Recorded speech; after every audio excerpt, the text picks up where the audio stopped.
छूट जाए मन रूठ जाए तोहरा राजा जी के दिलवा टूट जाए तोहरा राजा जी के दिलवा टूट जाए तोहरा पिया जी के दिलवा टूट जाए तोहरा राजा जी के दिलवा टूट जाए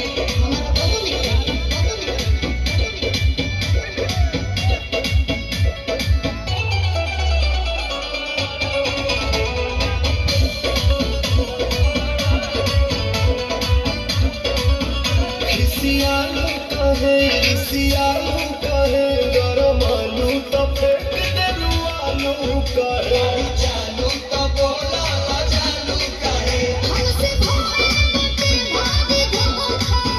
यही आलू के मिस दिल चोखा नहीं खाएगा का बोला होगा चित टूट जाए दिल टूट खाए दिल टूट खाए तोहरा राजा जी के दिलवा टूट जाए तोहरा राजा जी के दिलवा टूट जाए तोहरा बोलू के दिलवा टूट जाए तोहरा राजा जी के दिलवा टूट जाए